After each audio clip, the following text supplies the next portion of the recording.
Praise the Lord.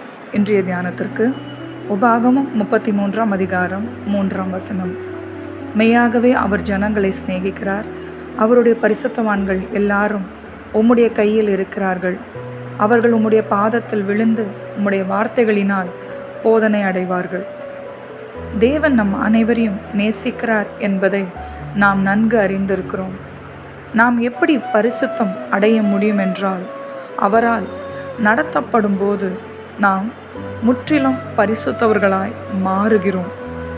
யார் அவருடைய போதனை பெற முடியும் என்றால், அவருடைய பாதத்தில் விழுந்து கிடப்பவர்கள்தான் அவருடைய போதனையை பெற முடியும். இது வெறும் அவரை தேடுவது மாத்திரமல்லாமல், அவரிடம் இருந்து மாத்திரம்தான் நான் எல்லாவற்றையும் பெற்றுக்கொள்ள வேண்டும் என்ற உறுதி நிலையை குறிக்கிறது.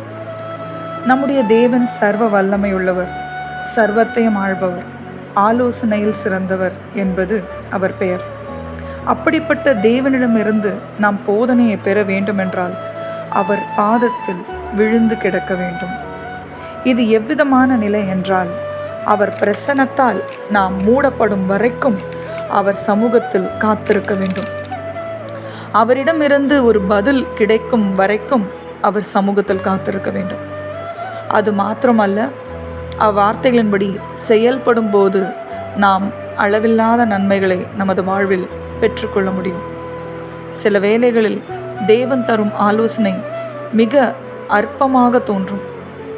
கிதியோன் வாழ்க்கையை பார்ப்போம் என்றால், நாயை போல் தண்ணீரை நக்கி குடிப்போரை யுத்த வீரர்களாக தேர்ந்தெடுக்க சொன்னார் தேவன். இது மனித கண்களுக்கு அற்பமாக தோன்றலாம். ஆனால் தேவனுடைய பார்வையில் தன் சுய பலத்தில் சார்ந்தவனை அல்ல, மாறாக இவ்வுலகத்தில் தோன்றும் மிகவும் அற்பமான மனிதர்கள்தான் அவருக்கு தேவை. ஆகையால் தேவனுடைய ஆலோசனை மனித ஆலோசனைக்கு முற்றிலும் மாறுபட்டுதான் இருக்கும்.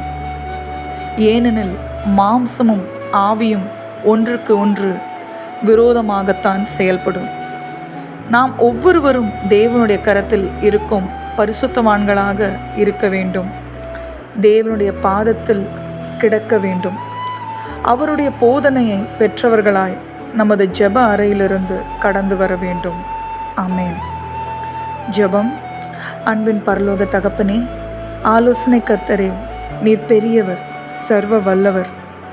சகலத்தையும் தொடக்க முதலாய் இறுதி வரையும் இன்னும் நடை பெறாதவைகளை நெடுங்காலத்திற்கு முன்பே அறிவிப்பவர் நீர். கர்த்தாவே, ஜாதிகளின் ஆலோசனையை விருதாவாக்கி ஜனங்களுடைய நினைவுகளை அவமாக்குகிறவர்.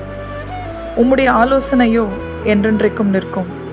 உம்முடைய இருதயத்தின் நினைவுகள் தலைமுறை தலைமுறையாக இருக்கும். நாங்கள் உமது பாதபடியில் விழுகிறோம். எமக்கு உமது ஆலோசனையை தந்து எமது வாழ்வில் நிறைவேற்றும். இயேசுவின் நாமத்தில் ஆமென்.